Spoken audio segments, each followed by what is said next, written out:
Hello, ladies and gentlemen, and welcome back to the podcast, and welcome to your AEW Dynamite post-show. And tonight, I'm going to go over my AEW Dynamite review. Starting off tonight, man, we got a Trios title match where the Ops will defend the Trios titles against the Hurt Syndicate. The match itself, it was a good match, man. Back and forth matchup between the Ops and the Hurt Syndicate, with the Hurt Syndicate keeping the pace of the match. Powerhouse Hobbs hits a power slam on Shelton Benjamin in the middle of the ring. Samoa Joe and Shelton both exchange in the middle of the ring, with Lashley hitting a Dominator on Shibata in the middle of the ring. Lashley and Hobbs both exchange in the middle of the ring, with MVP hitting a ball and elbow drop on Samoa Joe for a near fall. Ricochet is here, causes a distraction, but Samoa Joe then applies a coquina clutch on MVP. Referee sounds for the bell, and your winners of the match and still Trios champions are the Ops. Hats off to the Ops for getting the win in this matchup. After the match, you can see the Ops in the ring. Tony Schiavone is also in the ring. Schiavone then wants to know why Joe did what he did to Adam Page in their matchup at WrestleDream.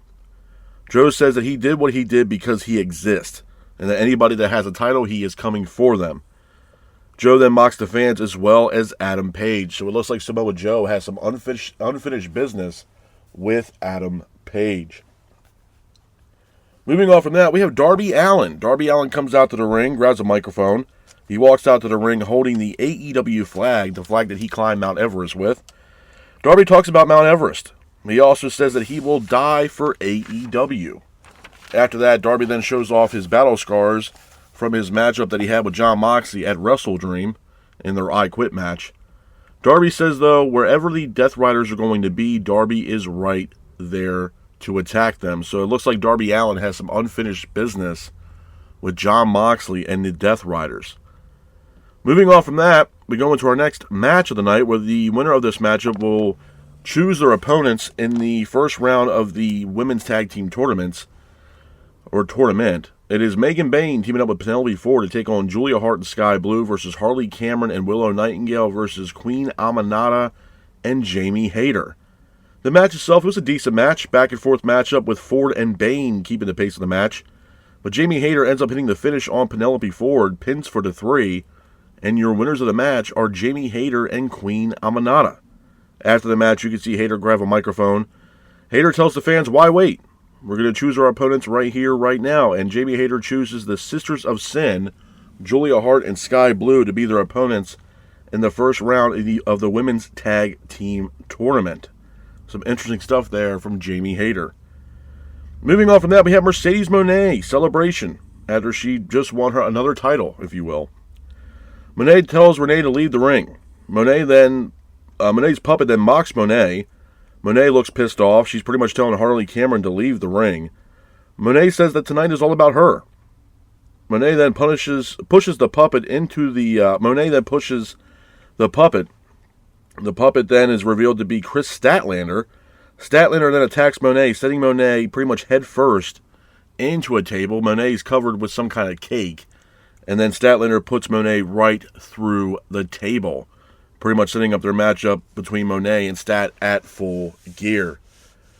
Moving on from that, speaking of Jon Moxley, we have Jon Moxley taking on Kyle O'Reilly from the Conglomeration. I thought it was a good match. Back and forth matchup between O'Reilly and Moxley, with Moxley keeping the pace of the match. O'Reilly and Moxley both exchange in the middle of the ring, with O'Reilly applying an ankle lock on Moxley, but the hold is quickly broken. Moxley then gets up, hits a pile driver on O'Reilly in the middle of the ring for a near fall. O'Reilly, though, somehow gets up, applies another ankle lock on Moxley, but the referee is taken out. The Conglomeration come out to the ring, referee sounds for the bell, and the match ends in a disqualification. We also get the Death Riders coming out to the ring to pretty much attack the Conglomeration. So it looks like we have some unfinished business here between the Conglomeration and the Death Riders. Speaking of the Death Riders, we go into an impromptu matchup. It is the Death Riders taking on the Conglomeration. I thought it was a decent match. Back and forth matchup between both teams, with Mark Briscoe and Daniel Garcia both exchanging in the middle of the ring. The Conglomeration were trying to keep the pace of the match, with Roderick hitting an angle slam on Claudio. Orange Cassidy then hits a Stun Dog Millionaire. Briscoe then hits a Whisper in the Wind to the outside. Briscoe ends up hitting a J Driller on Wheeler Yuta, pins for the 3. And your winners of the match are the Conglomeration. Hats off to the Conglomeration for getting the win in this matchup. After the match, Pac then comes out of nowhere, attacks Mark Briscoe out of nowhere. Ishii then attacks Pac, but Moxley comes out, attacks Ishii, and then Darby Allin comes out to attack Claudio Castagnoli. Moving on from that, we have a Kyle Fletcher segment. Kyle Fletcher comes out to the ring with Don Callis. Fletcher talks about WrestleDream. He also talks about his TNT title reign. Fletcher also says that he is done with Mark Briscoe. Briscoe then comes out to the ring, grabs a microphone. Briscoe then mocks Fletcher. Briscoe then pretty much begs for one more shot at the TNT title. Don Callis then mocks Briscoe, says that he is desperate, and then Don Callis tells Mark Briscoe no, as far as Briscoe getting another shot at the TNT title. Some interesting stuff there between Briscoe and Kyle Fletcher. Moving on from that, we finally get the announcement of the teams that are going to be in the Women's Tag Team Tournament. In the first matchup, we got Amanada and Hayter taking on the Sisters of Sin, which was announced earlier in the night. We have Willow and Harley Cameron taking on Mercedes Moné and her tag team partner, Athena. We also get Windsor and Rio taking on Toni Storm and Mina Shirakawa, which I told you guys they were going to be a part of the tag team tournament. And then to finish out the tournament, we got Penelope Ford and Megan Bayne taking on Ty Mello and Anna Jay. So, pretty interesting tournament. I can kind of see where they're going with this tournament. So it's going to be very telling to see who comes out as the victor in the Women's Tag Team Tournament to crown the new first time ever AEW Women's Tag Team Champions. Moving on from that, we go into our main event of AEW Dynamite. It is Okada defending the Unified Championship against Bandito. I thought this was actually a really good match. Back and forth matchup between Okada and Bandito, with Okada keeping the pace of the match. Okada then goes to the top rope, hits an elbow drop on Bandito in the middle of the ring. Bandito, though, somehow gets up, hits a frog splash on Okada for a near fall, followed by a 21-plex for a near fall. Bandito then hits a Rainmaker of his own on Okada, but Okada gets up, hits his signature Rainmaker on Bandito, pins for the 3, and your winner of the match and still unified champion is Okada. After the match, the Don Callis family come out to the ring to celebrate with Okada.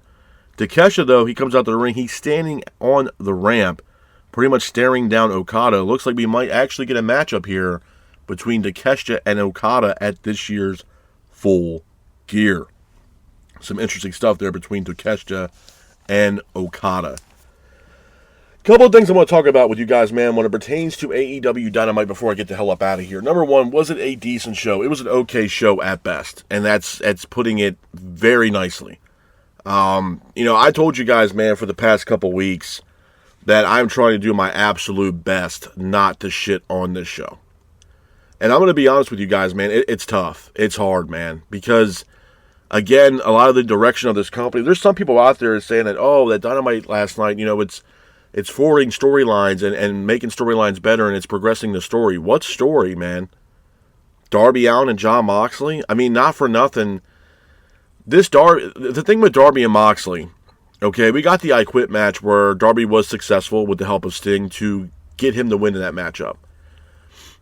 I don't know what's next for Darby and Jon Moxley at this point. Darby, I mean, the thing of it is I kind of feel in some ways that AEW dropped the ball with Darby Allin, to be honest with you. And this goes back to when Bryan Danielson defended the AEW World title against Jon Moxley. They dropped the ball with Darby. Darby should have been the guy who should have been the AEW World Champion. And they've been... I don't know what the deal is with AEW and Darby Allin. Darby Allin should be the guy. Darby Allin should be the guy at the forefront of AEW. He's a day one guy. He should be an AEW World Champion. Absolutely. Absolutely. Because Darby Allin's immensely over. Immensely over. But it seems as if Darby has unfinished business with Moxley. And this is going to be an ongoing thing. I mean, it has a lot of similarities, and I hate saying it. But this Darby-Jon Moxley Death Rider situation has a lot of resemblance to what Sting was doing with the NWO. And what Sting did with the NWO, I mean, this was something that was going on for damn near 2 years with Sting and the NWO. That all kind of came together in a way at Starrcade. But, I mean, this was also something that also went from Starrcade, where Sting beat Hogan for the World Heavyweight title, to Sting eventually joining the NWO Wolfpack, the NWO Red and Black. I mean, it still was an ongoing thing, even after the fact that Sting beat Hogan at Starrcade. So, this has a lot of resemblance in the fact that here we see Darby Allin and this ongoing battle and frustration that Darby has with Jon Moxley and the Death Riders and vice versa. This is going to be an ongoing thing, and eventually it's going to get stale.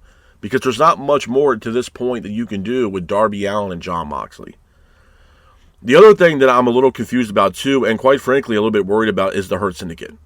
You know, we had the Hurt Syndicate in the matchup against the Ops. We also see Ricochet come out with the Gates of Agony. I'm going to be honest, man.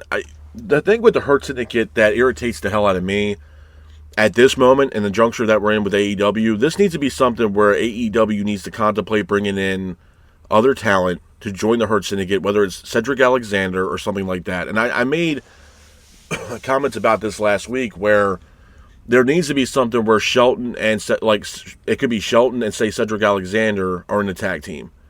And Bobby Lashley gets pushed to the main event scene, because right now they need it, man. I told you guys, man, and I'm going to keep saying it until these people come back, but injuries are hindering this company. We need a top guy, and Bobby Lashley is immensely over. Bobby Lashley needs to be in the main event scene. I'm sorry. He just does. Do I see Shelton as the top guy to carry the company? No, I do not. That's not taking anything away from Shelton, but Shelton can run roughshod with maybe the likes of Cedric Alexander in the tag team division. As far as the trio is concerned, like the championships alone, I mean, I don't really. It doesn't. The trios championships don't really hold a lot of weight in AEW due to the fact that they don't really have a lot of trios, man. They just don't. You're literally looking at the Hurt Syndicate, the Ops, and the Gates of Agony. That's it with Ricochet. That's it. There's not really a whole lot of traction with the trios titles at all.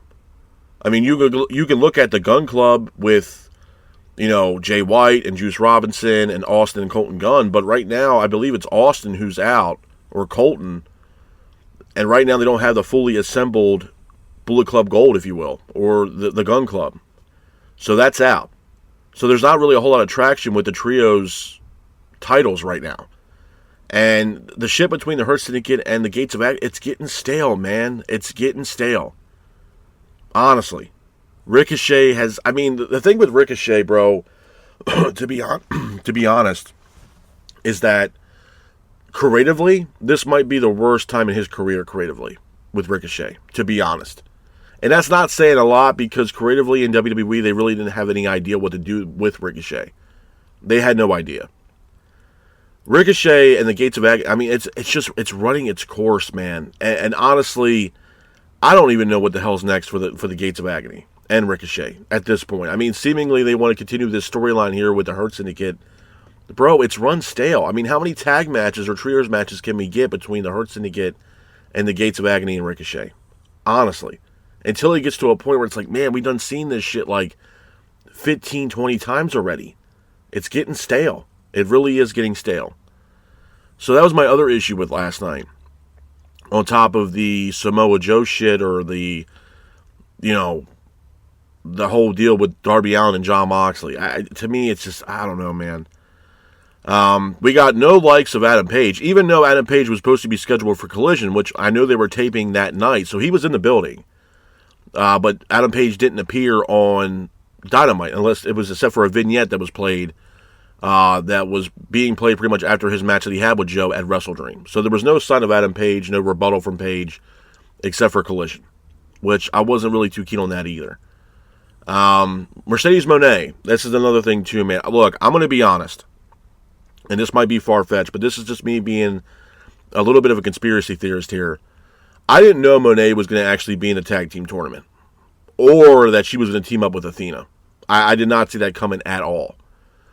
But now that Moné and Athena is teaming up to be a part of this tag team tournament for the AEW Women's Tag Team titles, it does raise some questions and some ideas. I'm thinking this is going to be the thing.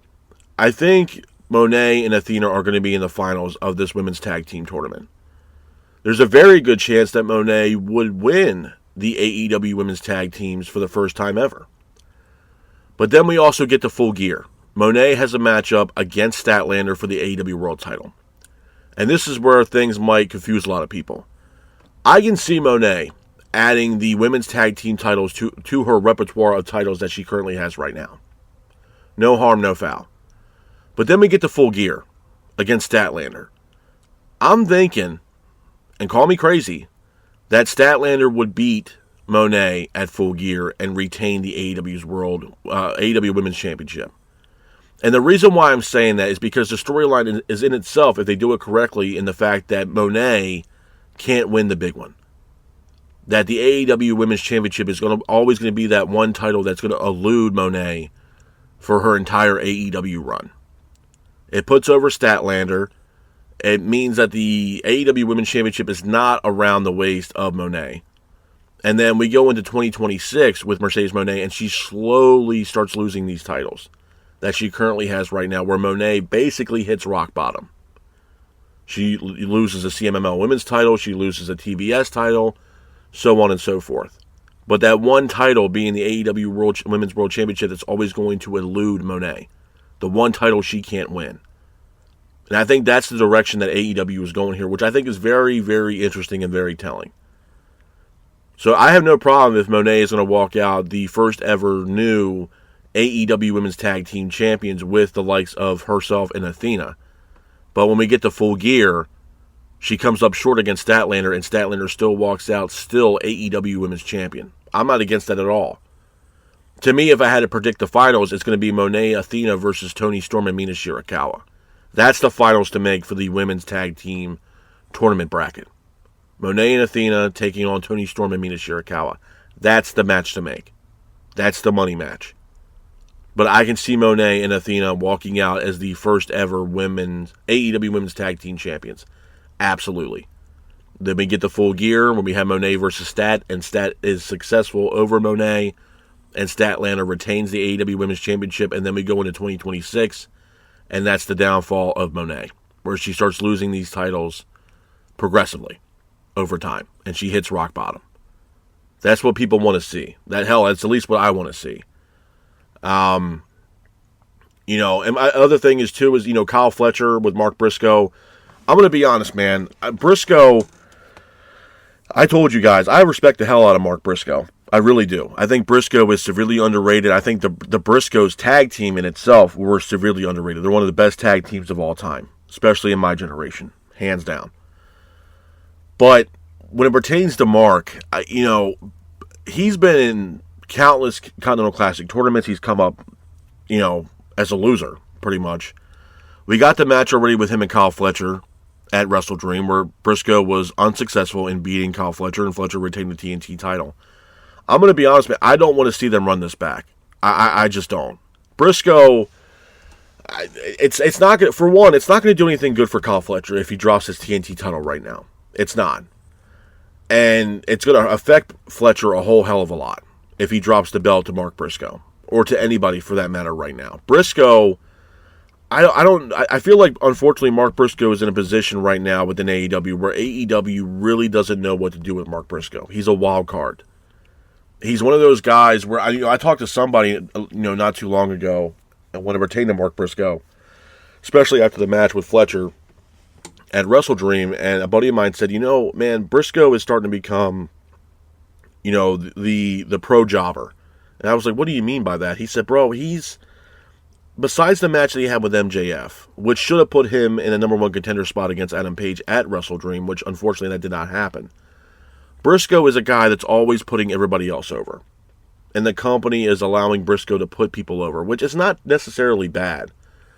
But it's also taking away the fact that it takes away from Mark Briscoe as far as climbing the ladder to possibly be TNT champion or international or unified champion or AEW world champion. Do I see Mark Briscoe ever being AEW world champion? I do not. I just don't. I don't think Tony Khan and AEW have a whole lot of faith in a guy like Mark Briscoe, especially carrying AEW on his back. I just don't see it. Do I think he's a glorified jobber? No, I don't. But I don't think they really have a direction for Mark Briscoe in AEW. I just don't. I think Briscoe is going to be one of those guys that is going to be at mid-card at best, to be honest with you. And they're going to keep him with the conglomeration because there's no future plans with the likes of Mark Briscoe. Do I want to see them running back between Fletcher and Briscoe for the TNT title? Absolutely not. You already lost, bro, and you lost clean, by the way. And I will agree with Don Callis. It just made him look desperate. That he's trying to do whatever he can just to get on TV, man. Briscoe needs to take a step back, reevaluate, and then we go from there. Because AEW has no vision whatsoever for Mark Briscoe. They just don't.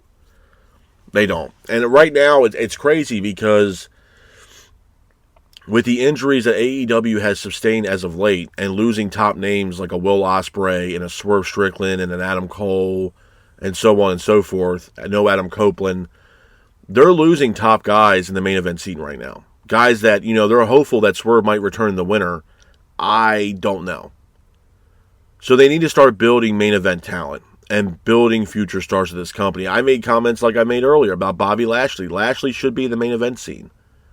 We're still waiting on the return of MJF. Like, we need these top guys in AEW to be in the main event scene. Because my thing is, what's next for Adam Page?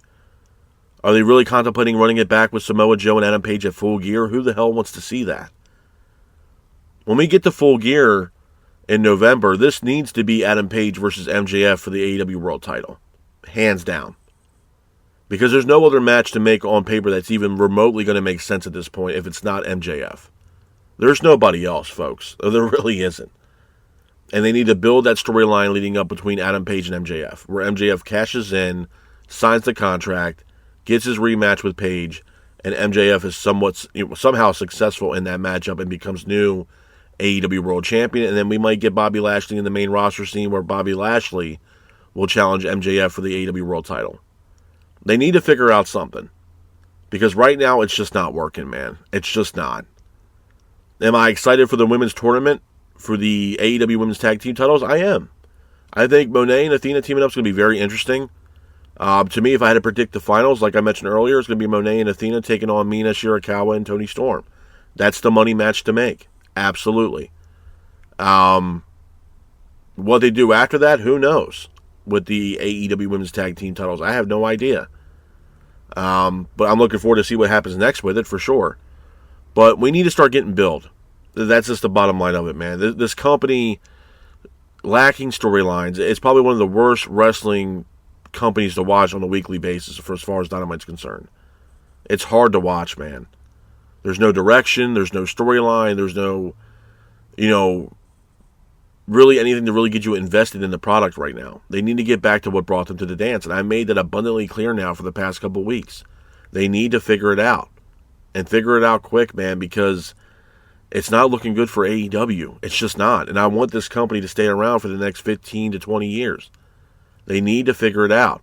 You got guys that have been day one guys there that look absolutely dreadful actually walking through the doors of AEW, like the Bucks, more specifically Kenny Omega. To be honest with you, Kyle Fletcher should be defending that TNT title against Kenny Omega at this year's Full Gear. There's some unfinished business there between Omega and Fletcher for sure. Why are we not running that back? And if you're looking for a number one contender and it's not MJF for the AEW World title, then why are we not entertaining Mark Briscoe? Because I do not want to see them run it back between Page and Joe, bro. I just don't.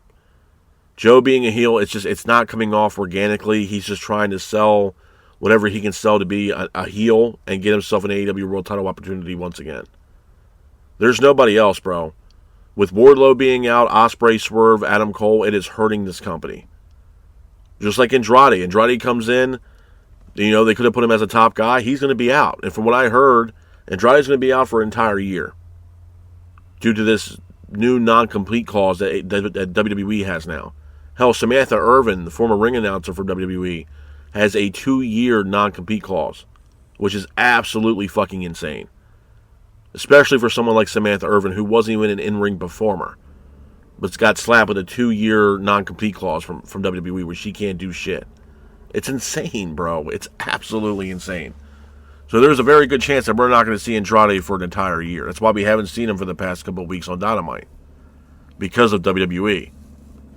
And it might take up to a year until we see Andrade, which is, thinking about it now, man, it's just absolutely insane to think the fact that this guy came back to AEW and we might not see him in an AEW ring for an entire year. It's absolutely just, it's insane. But they need to figure it out, man. AEW needs to get their shit together. It is. It's not a good show, bro. It's not.